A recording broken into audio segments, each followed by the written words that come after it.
नमस्कार। स्वागत है आपका विकास जाजिम शो में। आज हम राजस्थान राज्य राजनीति के एक महत्वपूर्ण विषय को बहुत आसान भाषा में समझने जा रहे हैं। आज की हमारी चर्चा राजस्थान के एक ऐसे राजनीतिक व्यक्तित्व पर केंद्रित है जो मूल रूप से राजस्थान के नहीं थे, लेकिन फिर भी 2 बार राज्य के मुख्यमंत्री बने। हम बात कर रहे हैं श्री शिवचरण माथुर की। जी। और इनकी कहानी इसलिए भी खास है क्योंकि ये हमें राजस्थान की राजनीति के एक विशेष, एक अलग ही दौर में ले जाती है।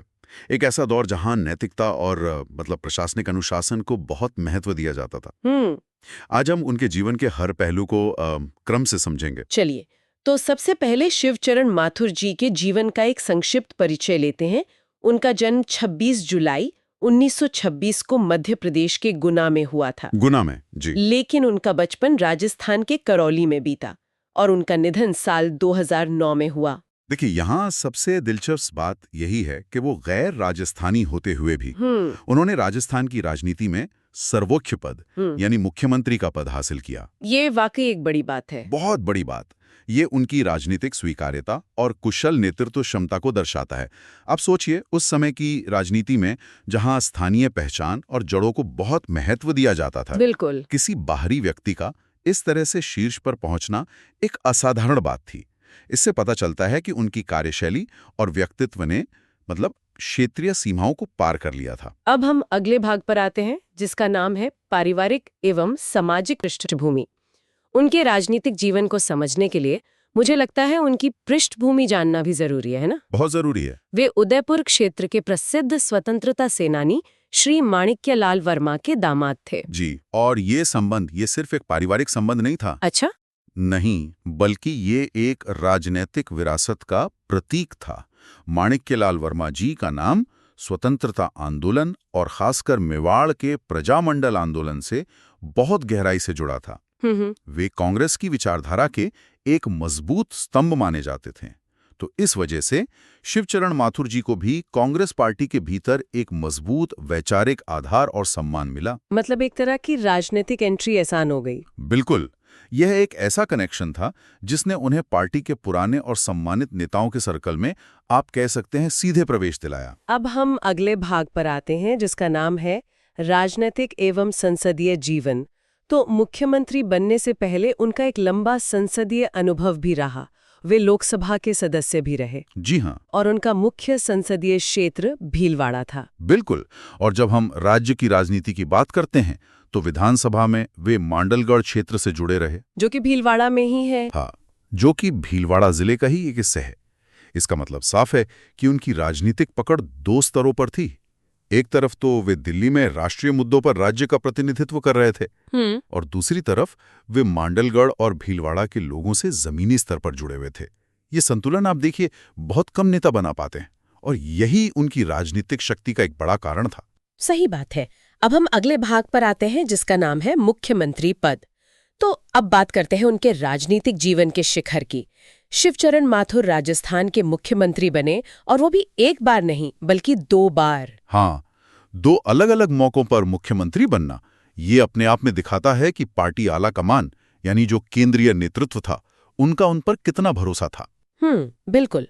ये पद उन्हें किसी बड़े जन आंदोलन के कारण नहीं मिला था, बल्कि ये उनकी प्रशासनिक क्षमता और पार्टी के प्रति जो उनकी निष्ठा थी, उसके कारण मिला।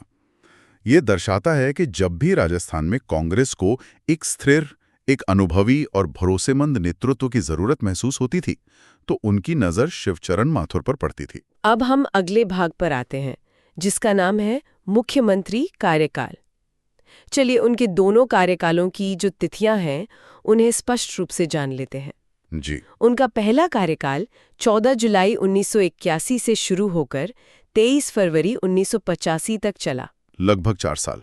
और दूसरा कार्यकाल 20 जनवरी 1988 से 4 दिसंबर 1989 तक रहा। तो इन दोनों कार्यकालों के बीच लगभग 3 साल का अंतर है। पहला कार्यकाल, जैसा आपने कहा, लगभग 4 साल का था, जो कि एक सम्मानजनक अवधि मानी जा सकती है। सही है। जबकि दूसरा कार्यकाल, वो तो 2 साल से भी कम का था। तो ये जो अंतराल है और दूसरे कार्यकाल की ये छोटी अवधि, ये उस दौर की राजनीतिक अस्थिरता की ओर साफ इशारा करती है। 1980 का दशक राजस्थान और भारत दोनों की राजनीति में काफी उथल-पुथल भरा था अच्छा, और उनके कार्यकाल की लंबाई इसी का एक प्रतिबिंब है। अब हम अगले भाग पर आते हैं जिसका नाम है डीग गोलीकांड एवं इस्तीफा। उनके पहले कार्यकाल का अंत एक बहुत ही चर्चित और कह सकते हैं दुखद घटना के साथ हुआ। फरवरी 1985 में डीग, जो कि भरतपुर जिले में है, जी, डीग, वहां एक गोलीकांड हुआ।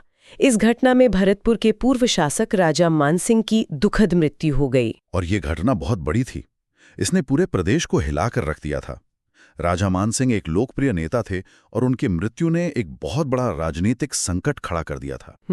और यहीं पर शिवचरण माथुर जी के राजनीतिक चरित्र का एक महत्वपूर्ण पहलू सामने आता है। उन्होंने इस घटना की नैतिक जिम्मेदारी लेते हुए 23 फरवरी 1985 को मुख्यमंत्री पद से इस्तीफा दे दिया। ये बहुत बड़ी बात है। बहुत बड़ी। उन्होंने ये नहीं कहा कि गलती किसी और की थी या किसी अधिकारी की थी। मुख्यमंत्री होने के नाते उन्होंने पूरी जिम्मेदारी अपने ऊपर ली। आज के समय में नैतिक आधार पर ऐसे इस्तीफे बहुत ही कम देखने को मिलते हैं, ना के बराबर। अब हम अगले भाग पर आते हैं जिसका नाम है द्वितीय कार्यकाल से संबंधित तथ्य। जैसा कि हमने बताया, 1988 में वे फिर से मुख्यमंत्री बने, लेकिन ये कार्यकाल भी अपना पूरा समय नहीं कर पाया। 1989 में जो लोकसभा चुनाव हुए उसमें कांग्रेस पार्टी की राष्ट्रीय स्तर पर हार हुई, जिसके बाद उन्होंने अपने पद से इस्तीफा दे दिया। यहाँ ध्यान देने वाली बात यह है कि उनका ये जो दूसरा इस्तीफा था, ये राज्य की किसी विफलता या किसी स्थानीय मुद्दे के कारण नहीं था। अच्छा, ये राष्ट्रीय स्तर की राजनीति का असर था? बिल्कुल, ये राष्ट्रीय चुनावों के नतीजों के आधार पर था। ये उस दौर की राजनीतिक संस्कृति को दर्शाता है जहां मुख्यमंत्री अपनी पार्टी के राष्ट्रीय प्रदर्शन की भी जिम्मेदारी लेते थे। इसे एक तरह की सामूहिक जवाबदेही कह सकते हैं। और उनका ये कार्यकाल वाकई में काफी छोटा रहा, जो दिखाता है कि उनकी वापसी के बाद भी राजनीतिक परिस्थितियां स्थिर नहीं थीं।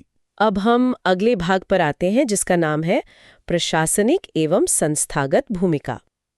राजनीति के अलावा उनकी जो प्रशासनिक भूमिका थी वो भी बहुत अहम थी।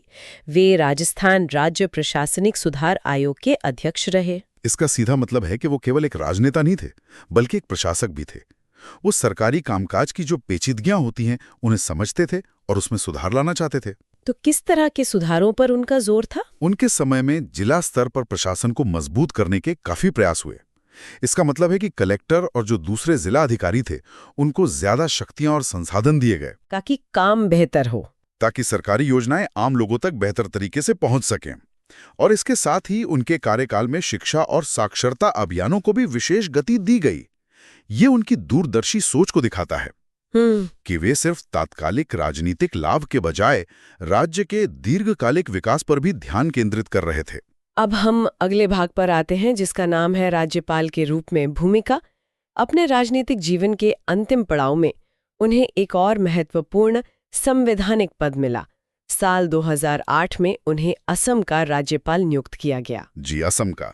और ये एक दुखद संयोग ही है कि राज्यपाल के पद पर रहते हुए ही उनका निधन हुआ। अच्छा। हाँ, उनका पूरा जीवन सार्वजनिक सेवा को समर्पित रहा, मुख्यमंत्री से लेकर सांसद और फिर राज्यपाल तक। उनका अंत भी उन्होंने राष्ट्र की सेवा करते हुए ही किया, जो उनके जीवन के सिद्धांत को दर्शाता है। सही बात है। तो ये उनके लंबे और सम्मानित करियर का एक उपयुक्त यद्यपि दुखद अंत था। अब हम अगले भाग पर आते हैं जिसका नाम है मुख्य सचिव शिवचरण माथुर के कार्यकाल में। किसी भी मुख्यमंत्री के कार्यकाल में मुख्य सचिव की भूमिका बहुत महत्वपूर्ण होती है, क्योंकि वे राज्य की पूरी नौकरशाही के प्रमुख होते हैं। बिल्कुल, पूरी ब्यूरोक्रेसी उनके अंडर होती है। शिवचरण माथुर जी के कार्यकाल में 3 मुख्य सचिव रहे, मदन मोहन, आनंद मोहन और विपिन बिहारी लाल माथुर। इन नामों से हमें उस समय की नौकरशाही की एक झलक मिलती है, जिनके साथ मिलकर मुख्यमंत्री माथुर राज्य का प्रशासन चलाते थे। देखिए, एक कुशल मुख्यमंत्री और एक सक्षम मुख्य सचिव की जोड़ी ही प्रदेश को सही दिशा में ले जाती है। मुख्यमंत्री राजनीतिक निर्णय लेते हैं और मुख्य सचिव उन्हें लागू करवाते हैं। सही कहा। मुख्य सचिव ये सुनिश्चित करते हैं कि वे निर्णय प्रशासनिक स्तर पर प्रभावी ढंग से लागू हों। तो इन अधिकारियों ने माथुर जी के प्रशासनिक सुधारों को जमीन पर उतारने में जरूर महत्वपूर्ण भूमिका निभाई होगी। अब हम अगले भाग पर आते हैं जिसका नाम है राजनीतिक पहचान। तो इन सभी बातों को अगर हम समेटें तो उनकी राजनीतिक पहचान क्या बनती है? उन्हें एक अनुशासित प्रशासक और संतुलित निर्णय लेने की क्षमता के लिए जाना जाता था। बिल्कुल, उनका नाम अक्सर उन मुख्यमंत्रियों में लिया जाता है जिन्हें संकट के समय में शासन संभालने के लिए लाया गया। वे कोई करिश्माई या कह सकते हैं भीड़ खींचने वाले नेता नहीं थे, अच्छा। बल्कि एक शांत, सुलझे हुए और अनुभवी प्रशासक थे। और इसीलिए राजस्थान की राजनीति में उन्हें संक्रमण काल के मुख्यमंत्री के रूप में याद किया जाता है। संक्रमण काल के मुख्यमंत्री? जी, एक ऐसा नेता जो मुश्किल समय में, जब पार्टी में गुटबाजी हो या कोई राजनीतिक संकट हो, तब स्थिरता लाने का काम करता था। वो एक ब्रिज की तरह थे जो एक अस्थिर दौर से दूसरे स्थिर दौर तक पार्टी और सरकार को ले जाते थे। तो ये थी शिवचरण माथुर जी की कहानी, जिन्होंने राजस्थान की राजनीति में अनुशासन और नैतिकता की एक मिसाल पेश की। उन्होंने अपने कार्यों से और विशेषकर अपने इस्तीफों से ये साबित किया कि राजनीति सिर्फ सत्ता हासिल करने का नहीं, बल्कि जिम्मेदारी लेने का भी नाम है। आज के दौर में जहां जवाबदेही एक इतना बड़ा सवाल है, उनके जीवन से बहुत कुछ सीखा जा सकता है। इस पूरी चर्चा से एक विचार मन में आता है। शिवचरण माथुर ने नैतिक आधार पर 2 बार इस्तीफा दिया।